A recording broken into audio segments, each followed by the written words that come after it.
Лорикерим меримдүү Аллах Тааланын аты менен баштайбыз. Урматтуу телекөрүүчүлөр, урматтуу угармандар, Марбатовда жана Насихат радиосунда ыйык Рамазан 2026 берүүсү. Ушул берүүгө жетишкен Кудайга шүгүрлөрдү айтабыз жана сүйүктүү пайгамбарыбызга салам салаваттар болсун деп, ушул ыйык айларыбыз куттуу болсун. Ассаламу алейкум ажеке. Орозоңуз келаткан орозоңуз кабыл болсун. Ибадаттар, ихсандарды, садакаларды, зекеттерди Кудайым кабыл кылсын. Жалпы эл журтуңуз менен амандашып, бир ачып берсеңиз. Ассаламу алейкум ва рахматуллахи ва баракатух. Урматтуу туугандар, баарыңыздардын орозоңуздар кабыл болсун. Ушул Рамазан айы мубарак болсун.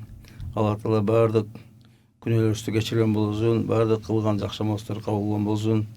Алла Таала убада кылган раян эшигин баарыбызга насип кылсын. Ушул айды аман эсен жакшы тутуп, бүт ошо максатыбызга жетип, аман эсен бүтүргөн насип кылсын. Сизге ошо Өзбекстандан да салам айтып атат. Ассаламу алейкум. Рамазаныңыз, орозоңуз кабыл болсун дейт. Баардыгыңызга кабыл болсун дейбиз. Биз TikTok'то да түз эфирдебиз. Суроолор болсо берсеңиздер болот.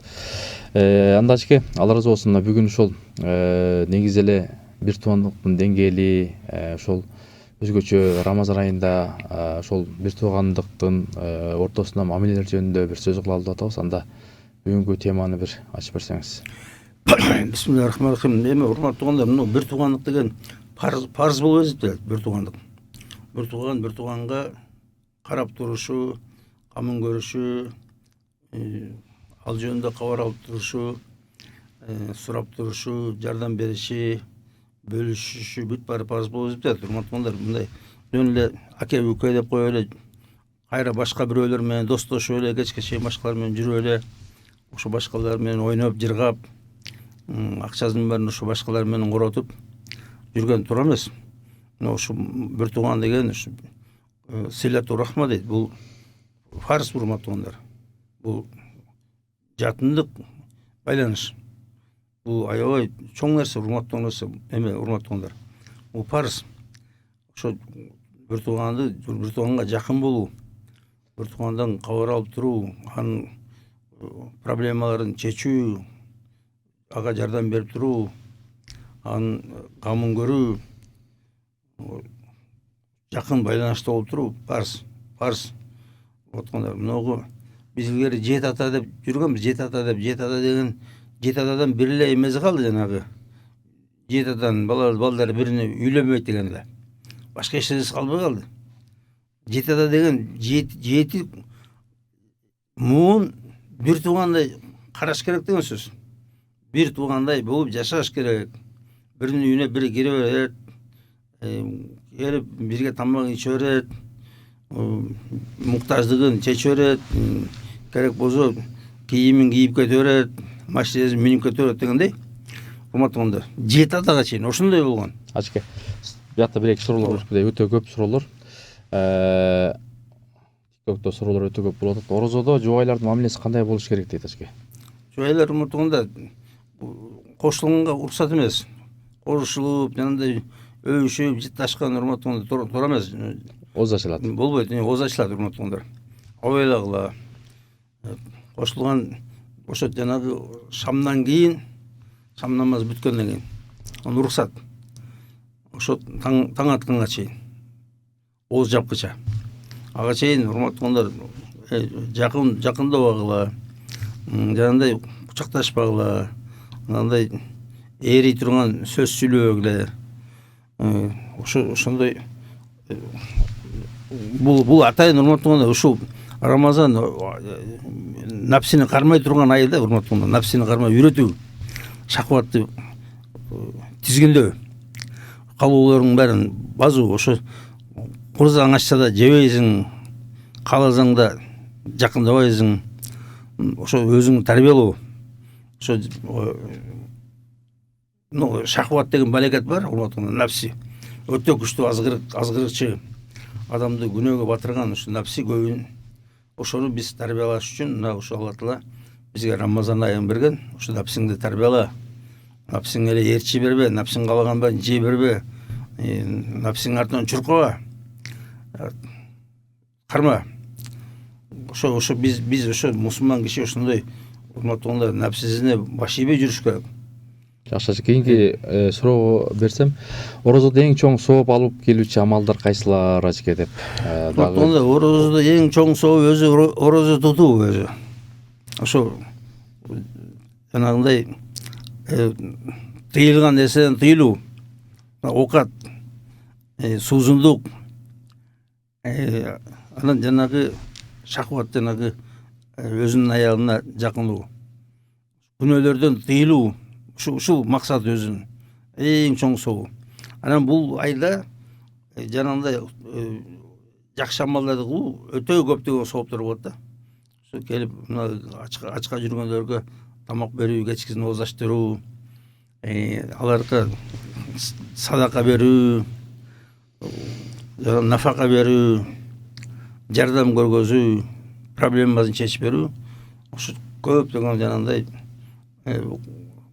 көп эзеленген сооп кое болот адамдар. Анан мына биз ошо өзүбүздүн рухубузду тарбиялаш керек. Куран окуш керек, көбүрөөк намаз окуш керек, нафил намаздарды, көбүрөөк истигфар, көбүрөөк зикир. Ушулай суроо берип атат. Ифтарды ысырап менен өткөрүү орозонун рухуна каршы келбейби дейт. Урматтуулар, ысырап кылган эч качан туура келбейт. Ысырап өзү арам, ысырап кылган. Ысырап кылбаш керек урматтуулар. Бөлүш керек андан көрчү. Жалаң байлар келип отуруп алып кепшип кечке чейин былчылдата жанагындай толтура чоң көп тамак жеп ооруга чалдыкпай андан көрчү бөлүш керек. Мүмкүн болсо ошо туугандарга, кедейлерге бөлүш керек да. Ошолорду ооз ачтырып коюш керек. Өзү негизи эле көп жебеш керек, урматтуулар, көп жебеш керек. Рамазанда көп жебеш керек, мына ооз ачкан убакта. Анткени зыян болот. 16 саат орозо тутуп, анан кийин өтө көп жабылган, бул ашказанга катуу зыян да. Ашказан, бир эле ашказан, ошо ашказан менен байланган бүт органдарга зыян келет. Аны ооруп алып келиши мүмкүн. Ошон үчүн абайлаш керек, көп жебеш керек. Курсак ачка дейт ажке. Курсак ачка, бирок жүрөк ток. Адам дегенди кантип түшүнөбүз дейт. Ошо ачка болсо да жүрөк ток деген урматтуулар сабырдуу, каниеттүү, ыймандуу ошондой адамдарды ошондой дейт да. Ачка, даже ошо ачка турса да, орозо убагында ачка турса да, башка бирөөгө тамак бериши мүмкүн, бөлүшүшү мүмкүн. Мына ошо чоң бийик адамгерчилик да, урматтуулар, бийик адамгерчилик. Ошо ачка болгондо да ток кишидей, ток бейил ошо жүргөн адам ошо эмейт да. Анан мен жана могу тууганчылык боюнча да, урматтуулар, могу тууганчылык деген парз. Анан кийин ошо өзүнүн тууганчылыгын карабайт да, ар кандай бир классташ, дос, жанагы достун баары убактылуу дос, 90%. Чыныгы дос жок. Жалганчы дос, өзүнүн кызыкчылыгы бар дос. Өзүнүн атасын карабайт, энесин карабайт, бир тууганын карабайт да. Ошо каяктагы бир башка адамдар менен дос болуп жүр да. Башка адамдар менен убактысын кетирип, башка адамдарга жакшылык кылып, башка адамдар менен убактысын кетирип атты. Ошон үчүн мына азыр биз билбей калдык да, ким дос, ким тууган, кайсы деңгээлде тууган. Мына тойдо эмне үчүн 600 киши болуп кетет? 600 киши каяктан сага тууган? 600 кишинин ошо 80% тууган эмес, урматтуулар. Адам да көбү даже. 100 кишинин да тууган жок, андай чыныгы тууган. Мына бүт кайната кайненелерин, кайнежелерин, кайнатасынын ака үкөлөрүн, карындаштарын баарын тууган кылган да. Тууган эмес, урматтуулар. Же жана күйөө балага ата боло алат, апа боло алат, бир тууган эжесинде боло алат, үйүнө кирип жашап алат, кучакташып, чалпылдашып өбүшүп атат. ешқандай туған емес, күйеу бала туған емес, қайын әже де туған емес. Мына алғашқы сый туған болды, аяғының туғаны. Ана сый бол. Күйеу бала чужой киши, урматтуу. Күйеу бала деген башка урудун кишиси ал. Кызыңды алган болду. Кызыңды алып атат. Ошо кызың менен кээде көрүшүшүң мүмкүн. Анан ошо кээде бир аз сыйлашышың мүмкүн. Болду. Андан башка эч кандай жанагындай тыгыз алака түзүп, аны менен кечке чейин соода жүргүзүп, аны милдеттендирип, эч кандай милдет жок. Ажеке, суроолорго өтөйүк. 30 суроо келип калды. ТикТокто ушундай суроо берип атат. Агам согушта бизге акча жөнөт дейт. Арамбы же адалбы дейт. Согушта?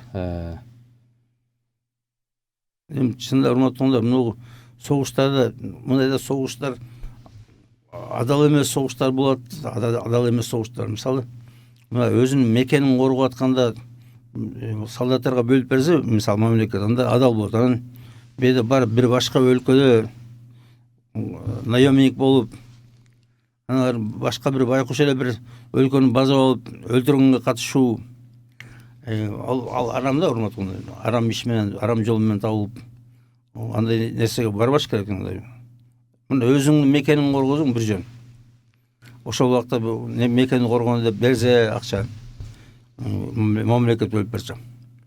Адал. Анан жанагындай барып бирөөдү өлтүрүп атсаң, бейгүнөө эле тааныбаган бирөөдү өлтүрүп атсаң, бирөөдүн интереси, бир каякта бир фашистский өлкөнүн интересин колдонуп, ошо менен барып контракт түзүп алып барып анан согушуп, ошодон барып акча тапкан ол туура эмес да. Орозодо садака берүүнүн сообу эмнеге өзгөчө чоң? Урматтуулар, орозодо бүт жакшы амалдардын сообу көп. Ошо 100дөн 700 эзеге чейин дейт. Ошо атайын Рамазан айы ошондой ай, урматтуулар. Өтө эмес сообу көп ай. Ушулайда аракет кылышат да, көбүрөөк сооп тапканга. Ошон үчүн садака өзү, урматтуулар, аябай фазилети көп. Садака жөнүндө бир нече китеп бар. Садаканын фазилети жөнүндө. Урматтуулар, аябай пайдалуу. Садака бүт күнөөлөрүңдү кечиргенге жардам берет, балелерди алып кетет, садака береке берет, садака жаман нерселерден сактайт. Садакадан кемейт, урматтуулар. Садака өтө пайдалуу да. 0705 96 94 41 WhatsApp аркылуу суроо берсеңиздер болот. Марбатовда. Ассаламу алейкум, Рамазан айыңыздар куттуу болсун дейт. Сиздерге куттуу болсун. Рамазан жүрөктү тазалоо айы десек, кир жүрөк менен орозо кармоо мүмкүнбү дейт. Кандай? Рамазан жүрөктү тазалоо айы десек, кир жүрөк менен орозо кармоо мүмкүнбү? Кириң менен да башка менен, урматтуулар, ошо тазалана тургандай. Мисалы, мына банядай. Кирдиңби, тазасыңбы, кирдиңби баняга, тазаланасың да. Ошо келип чын ниеттен орозо тутуп, Алланын ыраазылыгы үчүн ушу орозону тутам деп туткандан кийин болду, тазалана баштайт, урматтуулар. Чындап, чыныгы Алла үчүн деген ниет менен кылса. Анан жөн эле элди ээрчип, анан жарандай элден уят деп туткан ал начарыраак да. Бирок баары пайдасы тиет, иншалла, урматтуулар. Адам кейпиндеги шайтандар болот деп коюшат. Чоң шайтандар байланат дешет. Чоң шайтандар байланат, урматтуулар, байланат десе эле биротоло байланып эле васваса кылбайт экен дебегиле, урматтуулар. Ол мындай чоң бир балекеттен мүмкүн байланат ал. Анан бирок ал эле кайынмана сыяктуу, урматтуулар, шайтан тынбайт. Шайтан түнү күнү ыплас ишин кылат. Мына азыр көрөсүң, коомдо кандай жаман ыплас иштер болот. Ошонун баары шайтандын эмеси, урматтуулар. Шайтандын жасаган амалдары. Ошо мусулманга гана жанагындай, урматтуулар, мусулманга жанагындай чын ыхлас менен орозо тутуп, өзүн орозомун деп кармап жүргөн адамга ошо шайтан ошолорго байланганда, мисалы, жанагы келип шахват кылам десе, мен орозомун деп, мушташам десе, мен орозомун деп, бир нерсе, бир жаман нерсе азгырса, мен орозомун десе, мына ошону шайтаны байланганда негизи шайтан урматтуулар ошо даже орозону бузкузуп шайтан. Ниетибизди бузкузуп, бәрин бузкузуп шайтан. Күйөөм 5 жылдан бери зына менен алектенет. Не кылсам болот дейт Ажке. Биякта TikTokто суроо дагы ошолай окшош экен. Рамазан айында үй бүлө менен вакыт өткөрүүнүн артыкчылыгы эмнеде дейт. Биякта болсо 5 жылдан бери алектенет экен зына иш менен, биякта болсо ушул үй бүлө менен өткөргөн орозо фазилеттери кандай, артыкчылыктары кандай дейт. Урматтуулар, мына зына деген өтө чоң күнөө деген да мына Куранда айтат, эч жакындабагыла да. Эң ыплас иш, эң күнөөсү чоң иштердин бири урматтуулар. Зына кылуу. Эч жакындабагыла да. Азыр көрүп атсыңар, мына өлтүрүп атат, тилин жулуп атат, иштеп туруп. Эмесин мүчөсүн кезип атат. Өлтүрүп атат бири-бирин. Кулагын кезип атат, мурдун кезип атат. Зына. Өтө жаман. Анан ошо урматтуулар, ким ошо зына кылам деп жүрүп өлүп калса, ошо зынакор боюнча тирилет урматтуулар. Өтө чоң эмеси. Тыйылыш керек. Анан зына урматтуулар, зына кайтат дейт. Сен ким менен зына кылып жүрсөң, сенин балдарыңа, кыздарыңа өтүшү мүмкүн ошо зынанын кесепеттери. Ошон үчүн жакындабаш керек. Күйөө Москвада дейт. Москвада жүргөн 10 ай келбей калганда талак сурагам. Айт деп мажбурлаганымда 3 талак деген. Ошол өтөбү деп сурашат. Бердим деп туруп же 3 талакты эле коюп туруп. Ошол 3 талак сураганымда урматтуулар, мындай да, эгерде мажбурлаптыр да, чын жүрөктөн айтса түшүшү мүмкүн да. Талак бердим деп чын жүрөктөн айтса. Анан толук айтпай койсо, жанагындай ниети менен эмес, мажбурлап айтканда айтып койсо, анда өтпөй калышы мүмкүн да. Ушу муфтияттан дагы тактап сурап аласыз, фатва бөлүмү бар, урматтуу көрүүчү. Ажке, анан сиз ушу жана 7 ата жөнүндө айтып келаттыңыз эле, ушул баягы 7 атанын өзү калдыгынан депчи, жана бир туугандык маселесине келгенде дагы. Урматтуулар, мен буну баштаганым себеби мындай болот да, биз чыныгы тууганды билбей эле башка бирөөлөрдүн баарына тууган кылып атабыз. Балдыстар, кайненелер, кайнежелер, кайнагалардын дагы бир нерселери, алардын кайнагалары, кайнаганын кайнагалары, ошолордун тайкелери, дагы бир балекеттин баарын тууган деп баарына шалпылдап эле тойлоруна барып, ар нерседен эметип, өзүңдүн тоюңа чакырып, муну бул туура эмес урматтуулар. Муну өзүңдүн тууганың, мына өзүңдүн атаңдын туугандары тууган. Өзүңдүн атаңдын туугандары, апаңдын эмес урматтуулар. Жаштап билип алып, чыныгы жакын тууган атаңдын туугандары. Атаңдын үкөлөрү, акелери, ошолордун балдары, мына ошолор менен коом жашайсың ошо. Ошол сенин чыныгы туугандарың.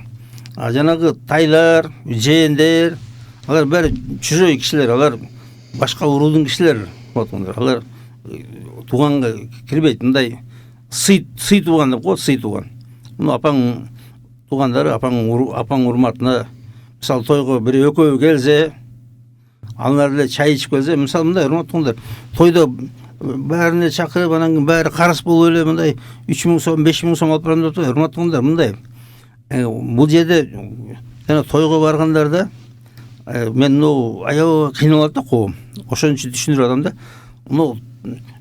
Илгери бизде чакырганда тойго кээ бирлерине кагаз берчү да, кагаз. Тойго келгенден кагаз берет. Кагаз бергени ал мен кошумчамды бер дегени. Алла каза бар да, жана кошумча, жана Алла бересе. Ошо тойлордо бири-бирине жана жардам катары, мисалы бир кой берген, же тай берген, же торпок берген, мына ошо кагаз берчү. Анан кагаз жок эле чакырчу дагы. Кагаз жок, тоюбузга келип кетиңиз деген, ал эч кандай эч нерсе бербей, жөн чай ичип кет дегени. Эч нерсе бербей эле. Ошо жана тайлардын арасында да бирөө экөөнө мүмкүн жанагындай анча-мынча кошуп жүргөн, алышып кошуп. Бирөө экөө.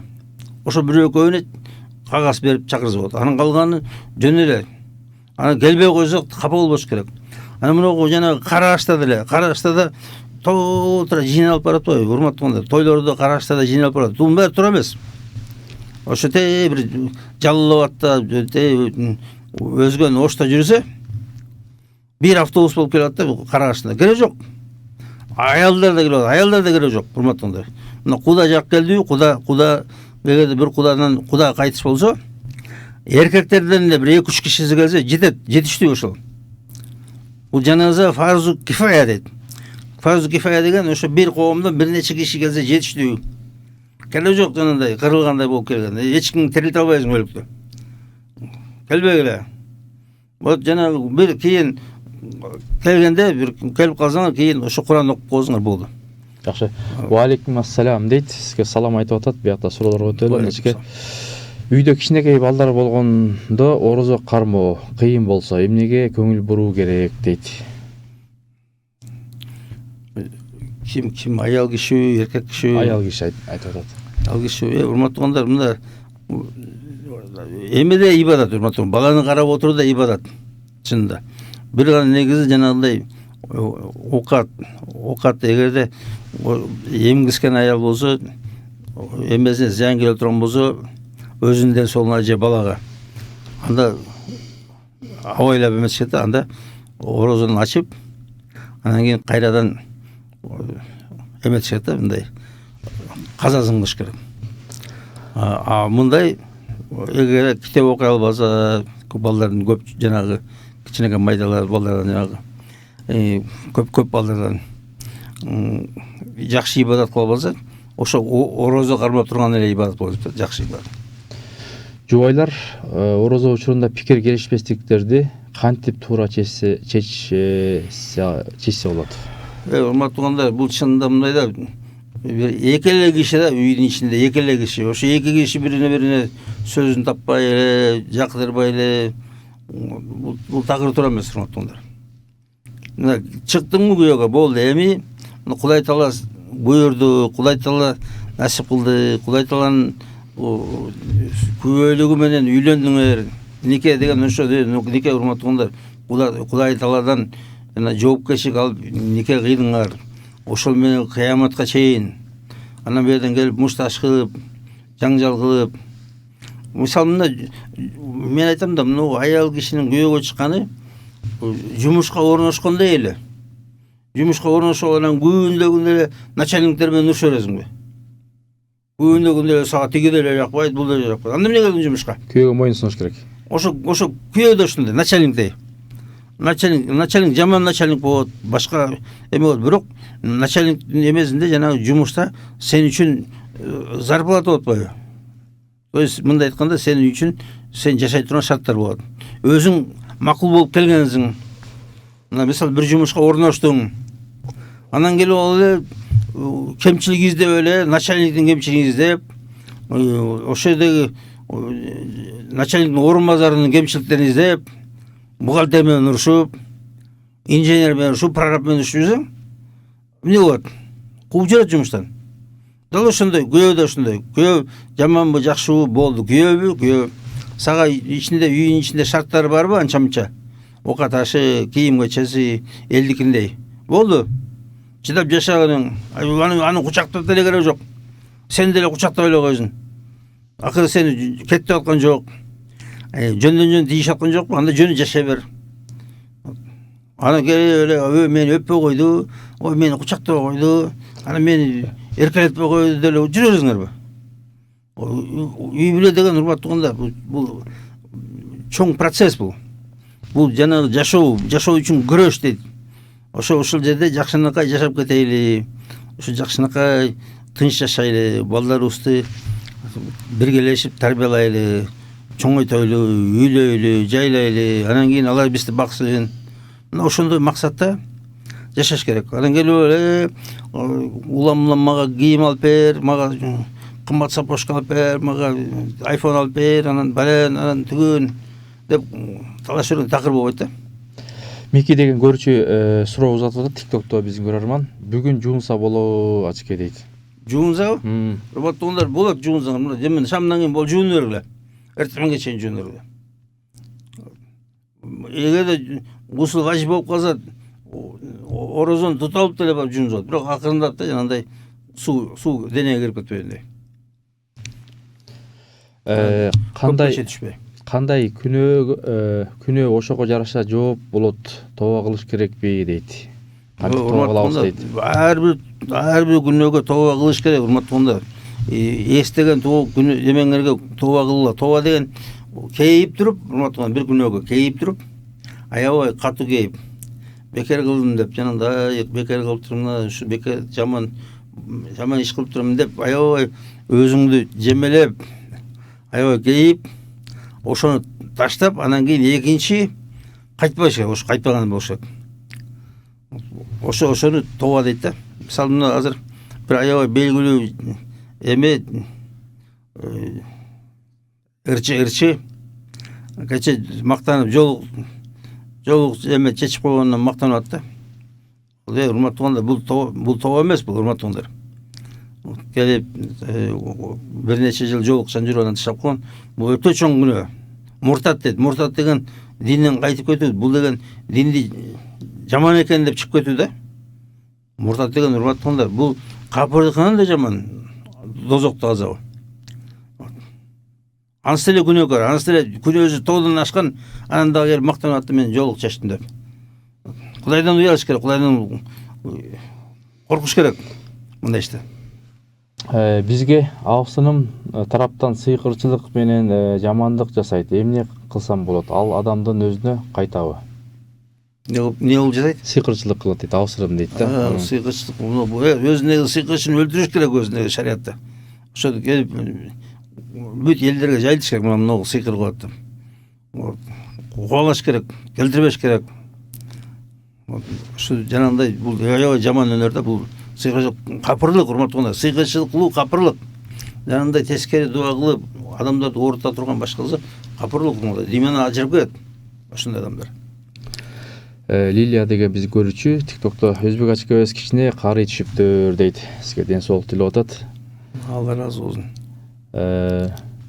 Ошол жанагы ачке, ассаламу алейкум, оозду бүгүн бекитиш керек беле же таңга маалбы дейт, 19бу дейт. Урматтуулар, бүгүн орозо туткандар тутту. Бүгүн Саудия, араб өлкөлөрүндө тутуптур. Анан бизде да кээ бир билгендер тутту. А бирок тутпай калгандарга күнөө жазылбайт. Сөйдүндө эч ким билбей калды. Бу жерде күндү айды көргөн жок. Ошон үчүн эртең биз үчүн жанагы биздин республикада эртеңден башталат. Эртең таң атардан мурда, саат 6-дан мурда токтош керек, ошо ооз жабыш керек 6-дан мурдараак. 6-дан 10 мүнөт өткөн бекен. 6-10 ошого чейин, бирок эртерээк жабып коюшат да.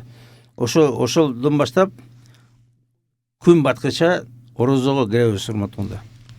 Ошо жанагындай суу ичкенден, суузунду ичкенден, оокат жегенден, анан аялдарга жакындоодон тыйылабыз барыбыз.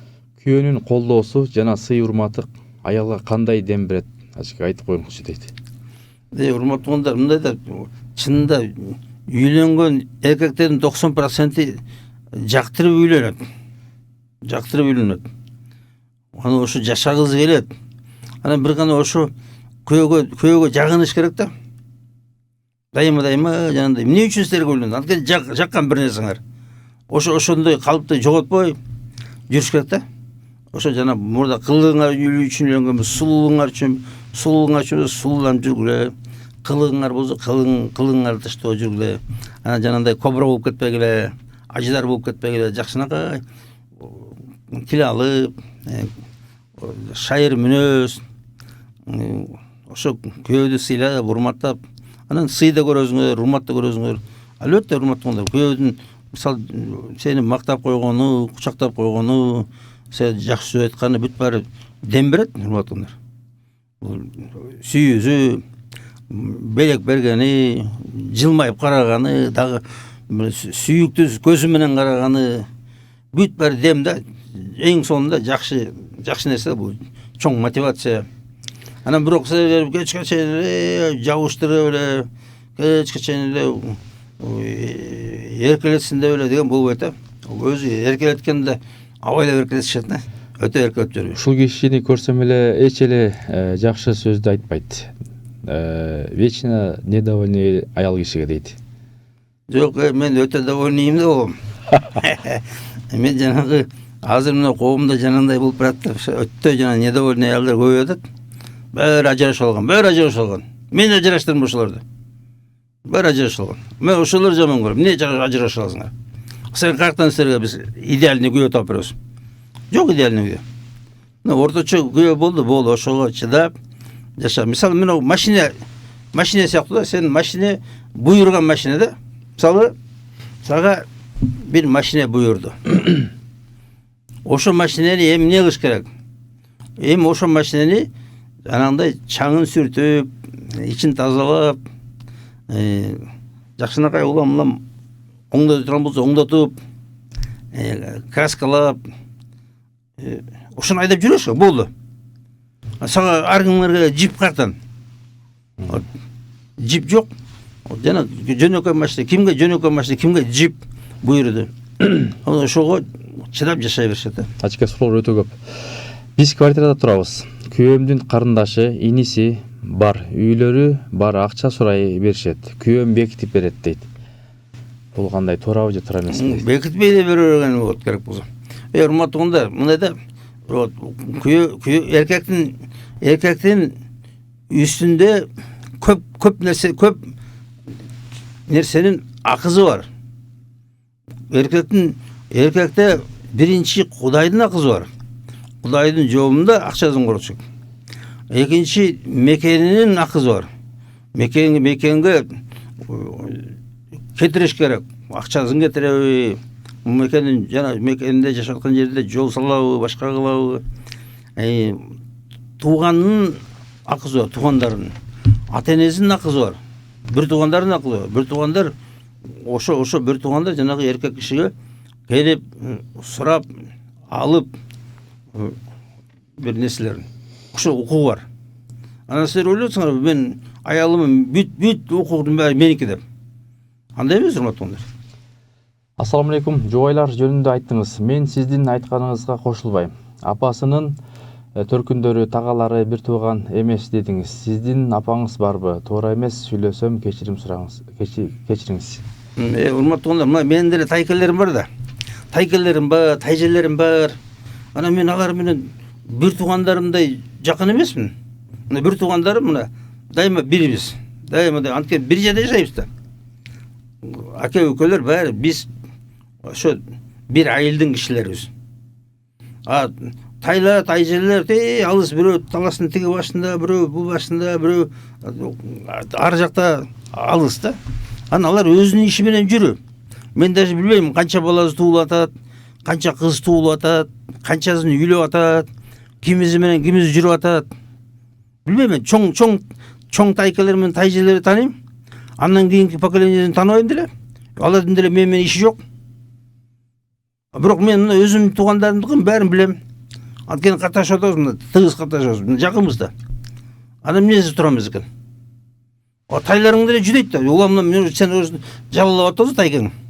Тайкаларың. Анан келип алып туруп улам эле бирөөң чакырып берет. Кел баланы үйлөп атабыз, кызыбызды үйлөп атабыз, мына балалуу болдук деп эле улам менен чакырып бересиң. Анан сенин да тайкаларың чакырып берсе баары эле. Тайкаларыңдын үкөлөрү, тайкаларыңдын дагы бир нерселери баары. Бул өтө ошо. Орозо бул тек гана ибадатпы же тарбиялык мектеппи дейт Ачке? Кандай? Орозо бул тек гана ибадатпы же тарбиялык мектеппи? Биздин баардык ибадат өзү тарбия. Алла Таала эч бир муктаж эмес биздин кыйналганыбызга. Биздин тоңкоңдоп намаз окуганыбызга, биз ачка жүргөнүбүзгө эч бир муктаж эмес Алла Таала. Бул өзүбүз үчүн, бүт баары өзүбүз үчүн, бүт баары биз үчүн тарбия, урматтуугундар. Ошо намаз окузак да биз аябай тарбияланабыз. Биз намаз окуп атканда аябай көп нерсе бар ичинде пайдалуу биз үчүн. Биз жанагындай көңүлдүү концентрация дейт го, жана бүт баарын бир жерге үйүү, мына акылды түз жолго салуу, Кудайга менен байланыш түзүү, жанагы өзүн тартиптүү кармоо, өзүн жанагы эркин тарбиялоо, эркин.